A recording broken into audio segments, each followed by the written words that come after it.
Commander Li Huan gripped the control stick of his small Earth shuttle as the biggest thing he had ever seen came into view. Nexus Station looked like a metal city floating in space, so huge that his tiny ship seemed like an ant next to a mountain. He had been flying for 3 months to get here, and now his hands were shaking a little. "First time seeing something like this?" asked Park Minho from the seat next to him. Minho was trying to look calm, but Huan could tell he was nervous too. They both were. Earth had never been invited to anything like this before, the Galactic. Assembly only happened once every 1,000 years. Only the smartest, most powerful species in the galaxy got to come, and somehow humans had gotten an invitation. Nobody really knew why.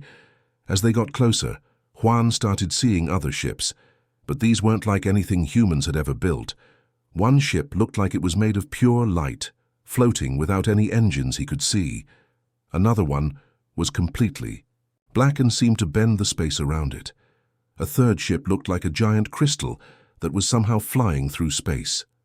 "How do they even fly those things?" Huan whispered. Their own shuttle looked so basic compared to these incredible machines. It had simple metal walls, basic engines that burned fuel, and computers that were probably older than some of the aliens they were about to meet. Huan felt embarrassed. "Docking Bay 7, came a voice through their radio. But it wasn't speaking any human language. Instead, the words just appeared in their minds clear as day. "The telepathy thing is going to take some getting used to," Minho said, checking his small translator device one more time. It was a simple box with buttons and a screen, nothing fancy. The scientists back on Earth had worked for years to build it, but he wondered if it would even work around these advanced beings. As they flew into the docking bay, Huan saw creatures that made his brain hurt to look at. One group floated in the air without legs, their bodies glowing like stars. Another species looked like walking trees made of metal.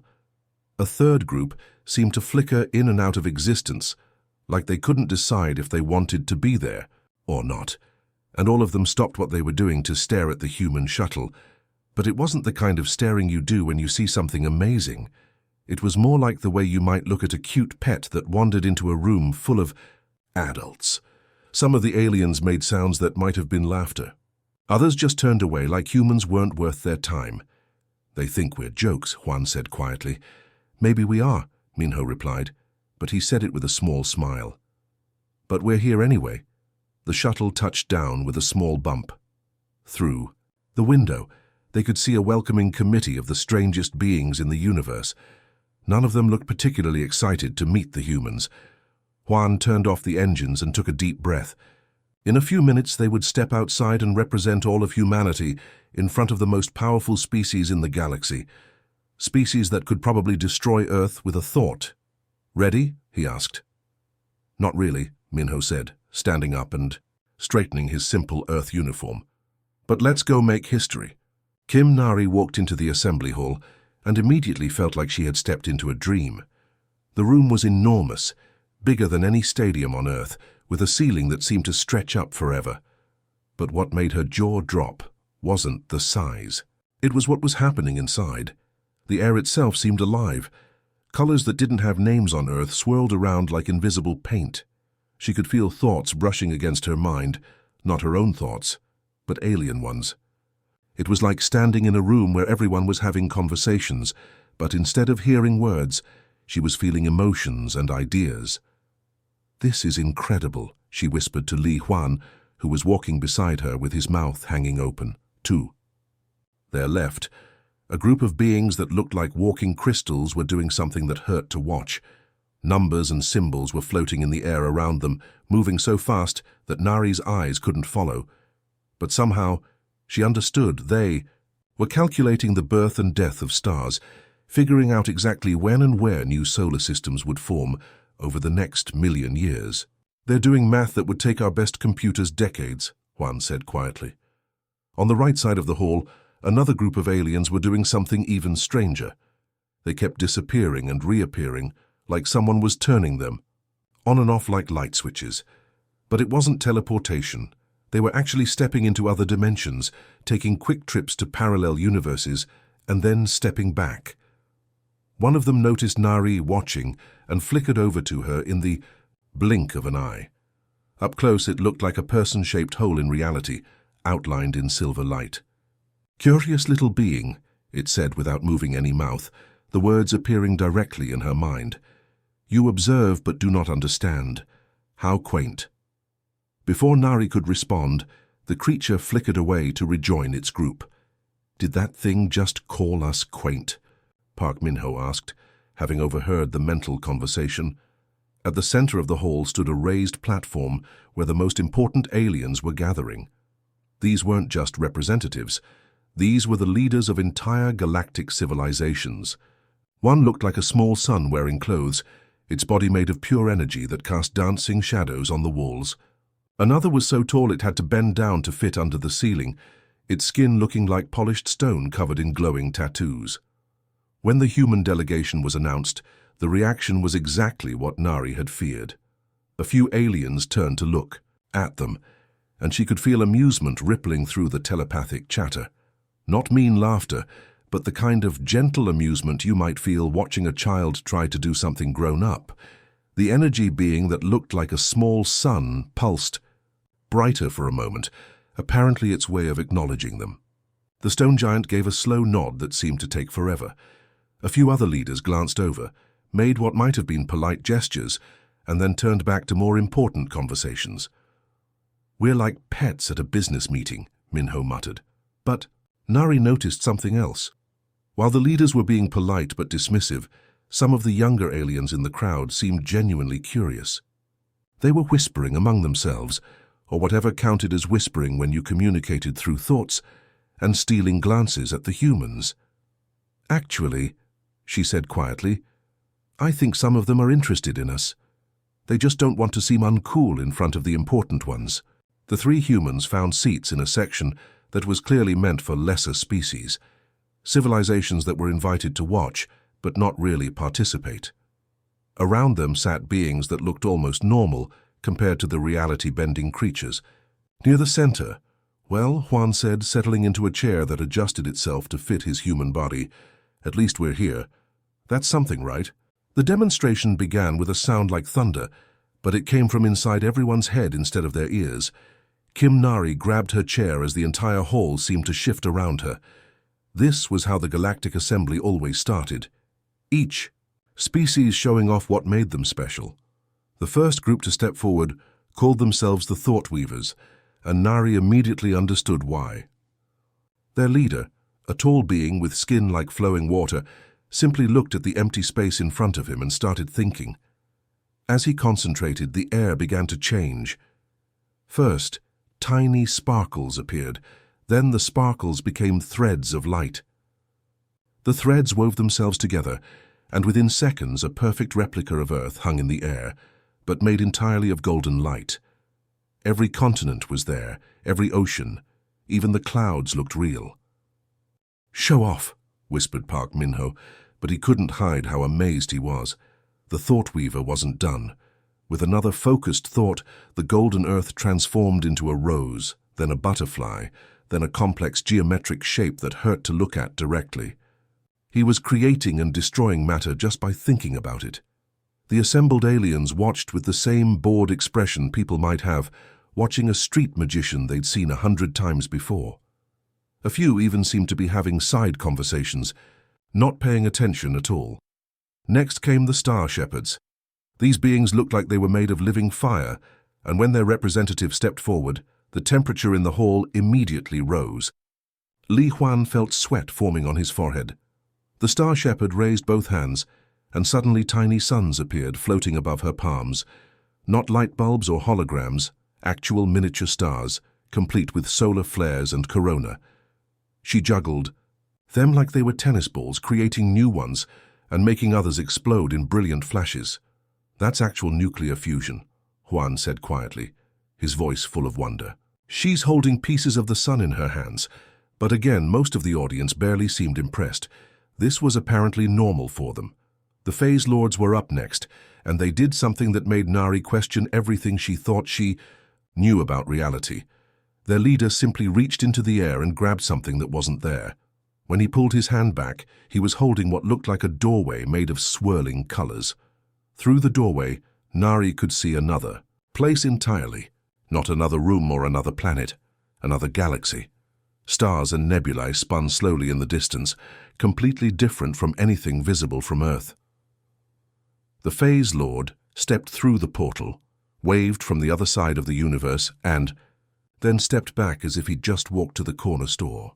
He just traveled millions of light years in 2 seconds, Minyo said, his voice barely a whisper. One by one, other species took their turns. Beings who could slow down time, creatures who spoke to gravity itself, entities that existed in 12 dimensions at once. Each demonstration was more impossible than the last, but what struck Nari most wasn't how incredible these abilities were. It was how bored everyone looked watching them. The aliens in the audience were checking the equivalent of their phones, having quiet conversations or just staring off into space. This was routine for them. Then, after what felt like hours of impossible feats, a hush fell over the crowd. All eyes turned toward the corner where the 3 humans sat quietly in their simple Earth clothes. "I think it's our turn," Juan said, suddenly looking very pale. The energy being that seemed to be running the event pulsed brighter and projected a thought that everyone could hear. "And now, the newest members of our gathering. The species that calls itself humanity." The silence that followed was so complete that Nari could hear her own heartbeat. Choi Ji-won stood up from her seat, and every eye in the massive hall turned to watch her. She was holding something that looked incredibly ordinary compared to everything they had just seen. A simple tablet computer that was probably 5 years old, with a cracked screen and a case held together with tape. The contrast was almost funny. Here were beings who could create stars with their thoughts, open doorways to other galaxies and bend reality itself, and the human representative was carrying what looked like a broken piece of old technology. The laughter started small. One of the crystal beings began to glow in rapidly changing colors, apparently their way of chuckling. The sound rippled through the hall as other species joined in, with their own versions of amusement. Some made musical tones that sounded like wind chimes. Others flashed different colors, like living rainbow lights. Ji-won felt her cheeks burn with embarrassment, but she kept walking toward the center of the hall. Behind her, she could hear Kim Nari whispering, "You've got this, Ji-won, just remember why we're here." The Assembly Prime, the energy being that looked like a small sun wearing clothes, pulsed brighter as Ji-won approached. When it spoke, its voice filled everyone's mind at once, warm but condescending, like a parent talking to a small child. "Ah, the humans," it said, and somehow Ji-won could hear the smile in its voice. "We have watched your species with great interest. You have achieved spaceflight using chemical rockets. Quite impressive for such a young civilization. You have even managed to split the atom, which shows promise." More gentle laughter rippled through the crowd. Ji-won realized they were being praised the way you might praise a dog for learning to sit. "But tell us, little human," the Assembly Prime continued, "what could your species possibly demonstrate to beings who command the fundamental forces of reality? We have just witnessed the manipulation of matter, energy, space, and time itself. What does humanity offer that could compare to such mastery?" The question hung in the air like a challenge. Ji-won could feel thousands of alien minds focused on her, waiting for her answer. Some were curious, others were amused, but most seemed to already know the answer, that humans had nothing to offer. She looked down at her old tablet, then back, up at the Assembly Prime. When she spoke, her voice was quiet but clear. "You're right," she said. "We can't reshape matter with our thoughts. We can't create stars in our hands or open portals to other galaxies. We can't slow down time or talk to gravity." The hall fell completely silent. Even the background hum of telepathic chatter stopped. "But," Ji-won continued, holding up her tablet, "we can do something that I think might surprise you, something that none of you have demonstrated today." A few aliens leaned forward, genuinely curious now. The Assembly Prime dimmed slightly, as if focusing more intently. "What we can do," Ji-won said, her voice growing stronger, "is imagine things that have never existed. We can dream of impossible things and then, well, you'll see." She tapped her tablet's cracked screen and it flickered to life. The display was simple, showing nothing but text, black words on a white background. No special effects, no glowing lights, no reality-bending displays. "This might not look like much," she said to the assembled beings, "but what I'm holding here contains something more powerful than any of the abilities you've shown today." Some of the aliens began to murmur among themselves, confused. Others looked almost insulted that a human would claim to have something more powerful than their reality-shaping abilities. But a few, just a few, stayed perfectly quiet, as if they sensed something important was about to happen. Ji-won took a deep breath and looked out at the massive crowd of impossible beings. "What I have here," she said, "is a story." Ji-won cleared her throat and began to read from her tablet. Her voice was steady, but she could feel her heart pounding as she spoke to the most powerful beings in the galaxy. "There once was a woman named Hannah who loved a man named Junho more than the stars loved the darkness between them," she began. "But Junho was sick, and the doctors said he would die before the winter ended." Already something strange was happening. In the hall, the telepathic species, who had been casually sharing thoughts with each other all day, suddenly went rigid. Their mental networks, which normally buzzed with constant communication, began to shake and flicker. Ji-won continued reading, not noticing the effect yet. Hannah refused to accept this. She spent every night looking up at the stars and making a promise that love could be stronger than death, that if she believed hard enough, she could keep Junho with her forever. One of the crystal beings suddenly flickered and went dark, then another. The thought weavers, who could reshape reality with their minds, began to clutch their heads as if in pain. What was happening to them? When Junho died on the first day of winter, Ji-won read on, Hannah kept her promise.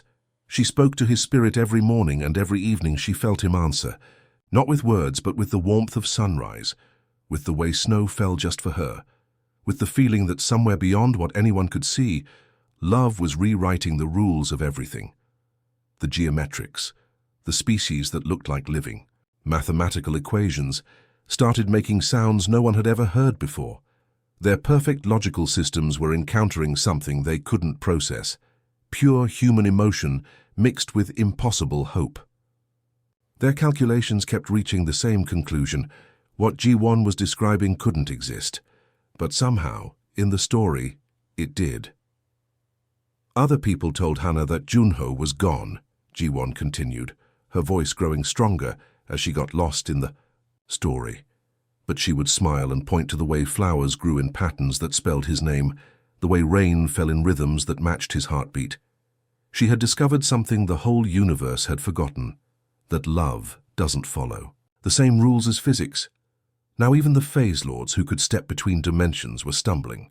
They kept trying to calculate which dimension this story was taking place in, but every time they reached for it, it slipped away. It existed everywhere and nowhere, following rules that made no sense but felt absolutely true. The assembly primes. Glow began to flicker erratically. What is this?" It managed to project its usual confidence completely gone, but Ji-won wasn't done. Years passed and Hannah grew old. People thought she was crazy, talking to empty air. But on the day she died, witnesses swore they saw two figures walking hand in hand into a light that shouldn't have existed. And in that moment, everyone understood that some things are more real than reality itself. The effect on the assembled aliens was unlike anything they had ever experienced. Species that had mastered time and space found themselves feeling emotions they didn't have words for. The logical beings experienced something their systems labeled as impossible joy mixed with beautiful sadness. The telepathic species couldn't share these new feelings because they had never felt anything like them before. "That," said Ji-won, closing her tablet, "is what humans do. We imagine love that transcends death, hope that defies logic, and connections that exist beyond what anyone can measure or prove." The hall was completely silent. Not the polite silence from before, but a stunned, breathless quiet. For the first time in galactic history, the most advanced species in the universe had encountered something they couldn't understand, control, or replicate. And it had come from a cracked tablet held by a species they had considered primitive. Yang. Do-hyun stood up slowly, watching as the most powerful beings in the galaxy struggled to understand what had just happened to them. The crystal creatures were still flickering like broken light bulbs. The thought weavers kept touching their heads, confused by the new emotions swirling in their minds. "I can see you're all wondering what just happened," Do-hyun said calmly. "Let me explain something about humans that might surprise you." He walked to the center of the hall, past aliens who were still trying to process feelings they'd never experienced before. The Assembly Prime's glow had dimmed to almost nothing, like a confused nightlight. "What you just felt," Do-hyun continued, "wasn't magic. It wasn't some advanced technology. It was imagination. Pure, simple human imagination. And here's the thing that's going to shock you. Everything you can do, every amazing ability you've shown us today, we dreamed it first." A murmur of confusion rippled through the crowd. The stone giant that served as one of the assembly leaders leaned forward, its glowing tattoos pulsing brighter with interest. "Impossible," projected the Assembly Prime, its voice much weaker than before. "We developed our abilities through millions of years of evolution and scientific advancement." Do-hyun smiled and pulled out his own tablet. "Let me show you something. This is from a human story written over 400 years ago." He began to read. The ship moved faster than light itself, crossing the vast distances between stars in the blink of an eye. Several of the assembled species shifted uncomfortably. Faster-than-light travel was one of their most advanced achievements. "Here's another one from 300 years ago," Do-hyun continued. The old man's mind was transferred into a new body, giving him eternal life. He looked up at the energy beings who had achieved consciousness transfer. "Sound familiar?" Now the aliens were paying very close attention. The Phase Lords, who could open portals between dimensions, looked especially disturbed when Do-hyun read the next passage. And this one is from 250 years ago. She stepped through the doorway and found herself in another world entirely, traveling between realities as easily as walking between rooms. The hall erupted in telepathic chatter. Aliens were frantically checking their historical records, trying to figure out how humans could have written about their abilities before their species had even discovered them. "But that's not all," Do-hyun said, raising his voice to get their attention back. "We didn't just imagine the things you can do now. We imagined things you haven't figured out yet." He scrolled through his tablet and began reading again. Time flowed backward at her command, undoing tragedies and rewriting history. The time-manipulating species gasped. They could slow time down, but reversing it was still beyond them. The dead spoke to the living as easily as old friends calling on the phone.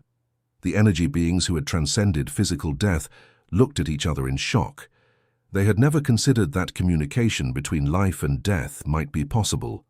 Love became a force of nature, bending reality around it like gravity bends space. Even the Assembly Prime flickered with surprise at this concept. Do-hyun closed his tablet and looked around at the stunned faces, or whatever counted as faces for beings made of crystal and energy. "You see," he said quietly, "while all of you were busy mastering what already existed, humans were busy dreaming of what had never existed. We imagined faster-than-light travel before we even had cars. We dreamed of artificial intelligence before we had computers. We wrote about genetic engineering before we understood DNA. The silence that followed was different from before. This wasn't confusion or amusement.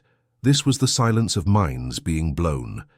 Every breakthrough your species achieved," Do-hyun continued, "every impossible thing you learned to do existed first in human imagination. We didn't just predict your abilities. We created the possibility for them to exist." The Assembly Prime's glow suddenly flared bright as understanding hit like lightning. "Nurse," it whispered, its voice echoing in every mind present. That's impossible." But even as it spoke, the crystal beings were running calculations at impossible speeds, their bodies flickering through millions of light patterns per second. The results they were getting defied everything they thought they knew about reality. Kimnari stepped forward to join young Do-hyun in the center of the hall. "It's not impossible," she said quietly. "It's just something none of you ever thought to look for." She gestured to her tablet, where streams of data were flowing across the screen. Data that human scientists had been collecting for decades without really understanding what it meant. "We always wondered why our science fiction writers seemed to predict the future so accurately," she continued. "At first we thought it was just lucky guessing, But then we started noticing patterns. The thought weavers, still recovering from the emotional overload of Jiwon's story, leaned in closer. Their ability to manipulate matter with their minds was suddenly seeming less impressive and more borrowed.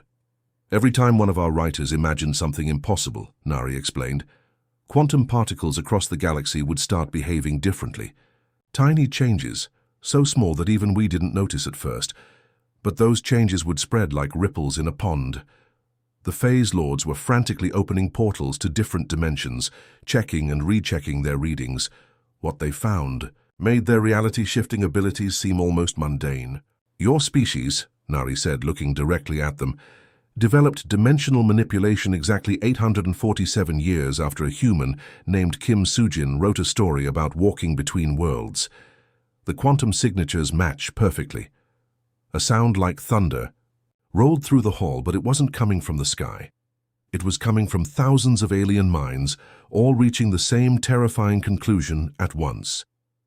"The consciousness fields," whispered one of the energy beings, its form flickering with shock. "The quantum consciousness fields that connect all living minds across the galaxy. They've been carrying human dreams." Do-hyun nodded grimly. "Every bedtime story a human parent tells their child, every impossible love story, every tale of heroes doing the impossible. They don't just disappear when the story ends. They become part of the quantum field that connects all consciousness in the universe." The mathematical species were going crazy trying to process this information. Their perfect logical systems kept reaching the same conclusion.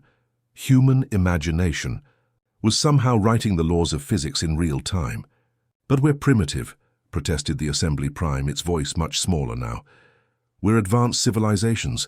We've mastered science and technology that humans can't even comprehend." "Have you?" asked Jiwon, speaking up for the first time since her story. "Or have you just been following a script written by human dreamers?"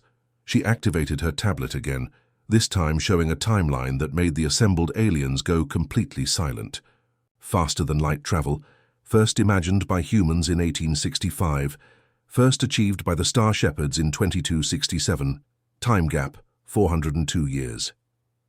Telepathic communication, first written about by humans in 1897, first developed by the Mind Weavers in 2331, time gap 434 years.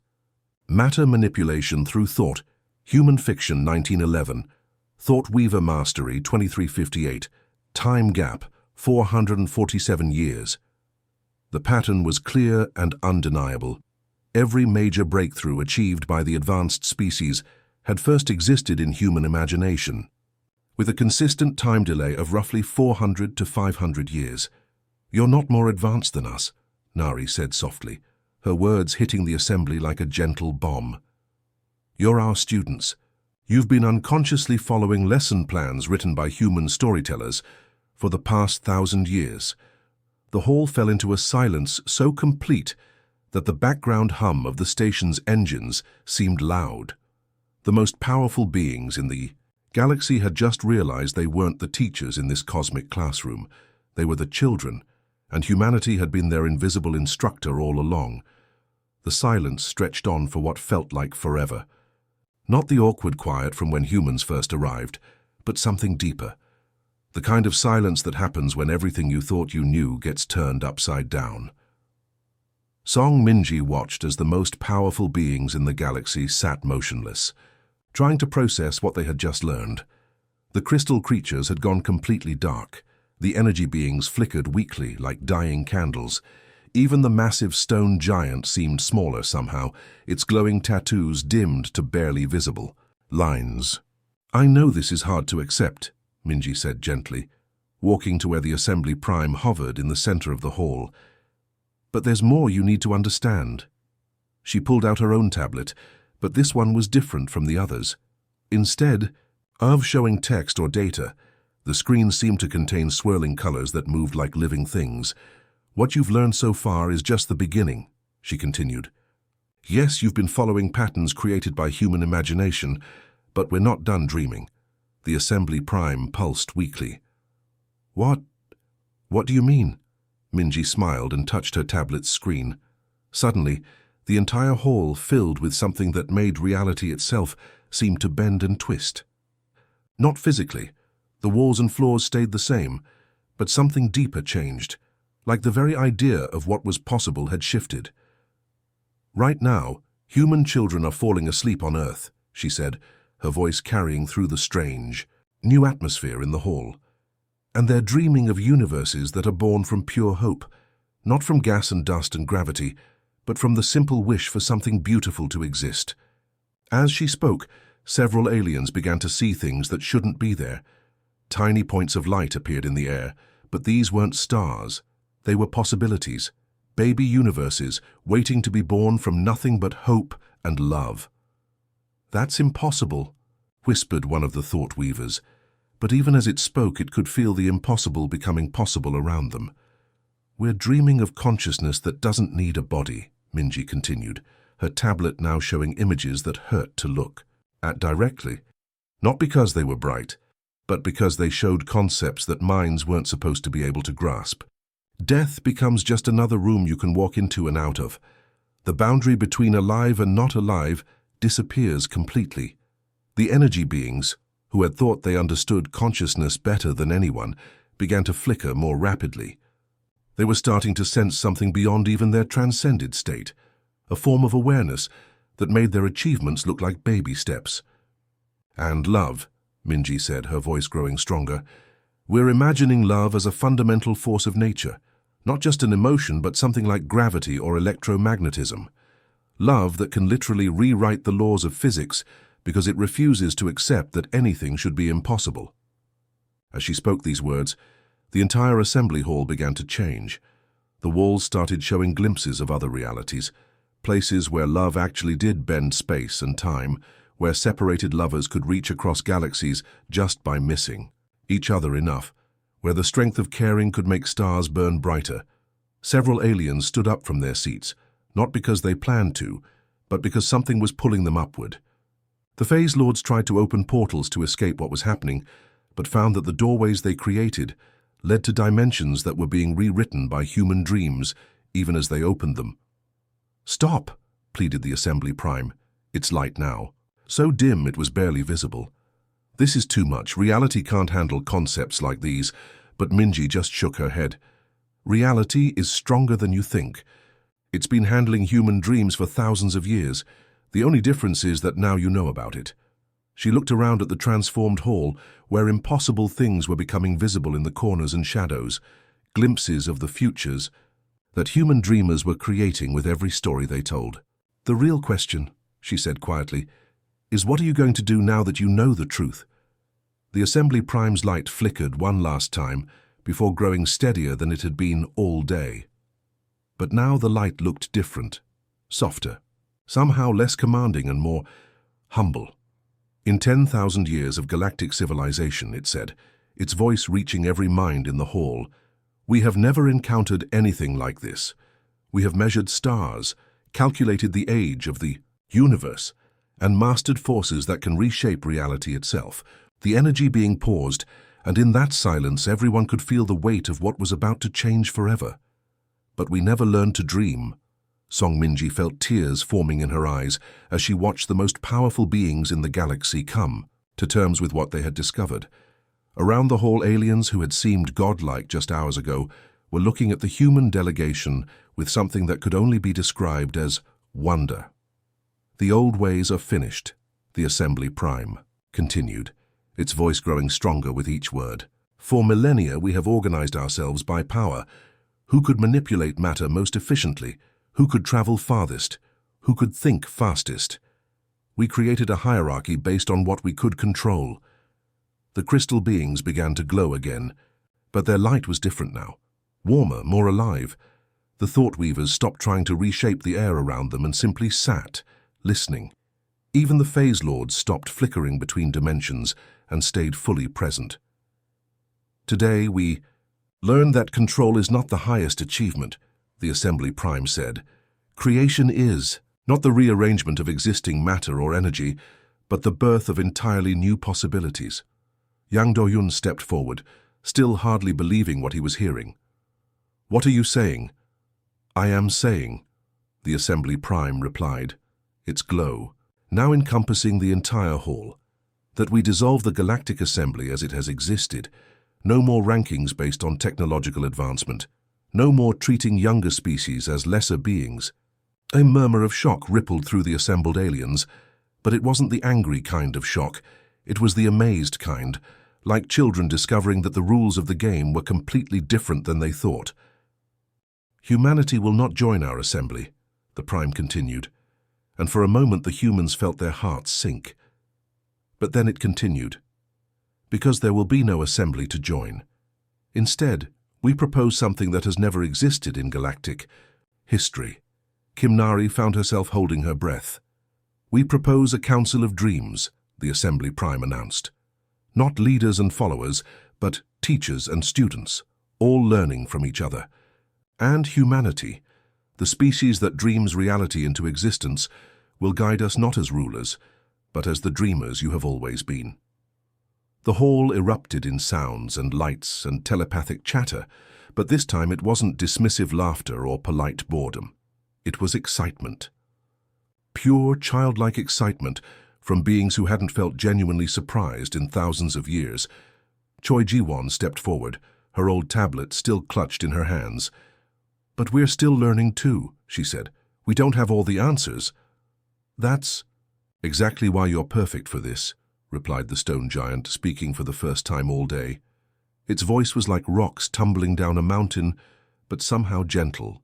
You dream of impossible things not because you know they're possible, but because you don't know they're impossible. The Assembly Prime's light began to pulse in a rhythm that somehow felt like hope. The galaxy's future will no longer be determined by who can manipulate matter or energy most effectively. It will be shaped by who can imagine what has never been. Song Minji looked at her fellow humans, then back at the thousands of alien faces turned toward them, with expressions of anticipation and curiosity. "So," she said with a smile, "who wants to hear about what human children dreamed last night?" The answer came from every being in the hall at once, a chorus of voices, lights, colors, and telepathic thoughts, all saying the same thing. "We do." The Assembly Prime's light flickered one last time before growing steadier than it had been all day. But now the light looked different, softer somehow, less commanding and more humble. "In 10,000 years of galactic civilization," it said, its voice reaching every mind in the hall, "we have never encountered anything like this. We have measured stars, calculated the age of the universe, and mastered forces that can reshape reality itself." The energy being paused, and in that silence everyone could feel the weight of what was about to change forever. "But we never learned to dream." Song Minji felt tears forming in her eyes as she watched the most powerful beings in the galaxy come to terms with what they had discovered. Around the hall, aliens who had seemed godlike just hours ago were looking at the human delegation with something that could only be described as wonder. "The old ways are finished," the Assembly Prime continued, its voice growing stronger with each word. "For millennia we have organized ourselves by power. Who could manipulate matter most efficiently, who could travel farthest, who could think fastest. We created a hierarchy based on what we could control. The crystal beings began to glow again, but their light was different now, warmer, more alive. The thought weavers stopped trying to reshape the air around them and simply sat, listening. Even the phase lords stopped flickering between dimensions and stayed fully present. "Today, we learned that control is not the highest achievement," the Assembly Prime said. "Creation is, not the rearrangement of existing matter or energy, but the birth of entirely new possibilities." Yang Do-hyun stepped forward, still hardly believing what he was hearing. "What are you saying?" "I am saying," the Assembly Prime replied, its glow now encompassing the entire hall, "that we dissolve the Galactic Assembly as it has existed. No more rankings based on technological advancement. No more treating younger species as lesser beings." A murmur of shock rippled through the assembled aliens, but it wasn't the angry kind of shock. It was the amazed kind, like children discovering that the rules of the game were completely different than they thought. "Humanity will not join our assembly," the Prime continued, and for a moment the humans felt their hearts sink. But then it continued, "because there will be no assembly to join. Instead, we propose something that has never existed in Galactic: history. Kimnari found herself holding her breath.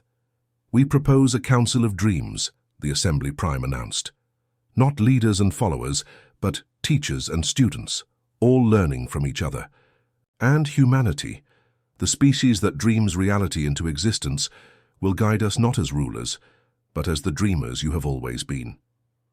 The hall erupted in sounds and lights and telepathic chatter, but this time it wasn't dismissive laughter or polite boredom. It was excitement. Pure, childlike excitement from beings who hadn't felt genuinely surprised in thousands of years. Choi Ji-won stepped forward, her old tablet still clutched in her hands. "But we're still learning too," she said. "We don't have all the answers." "That's exactly why you're perfect for this," replied the stone giant, speaking for the first time all day. Its voice was like rocks tumbling down a mountain, but somehow gentle. "You dream of impossible things not because you know they're possible, but because you don't know they're impossible."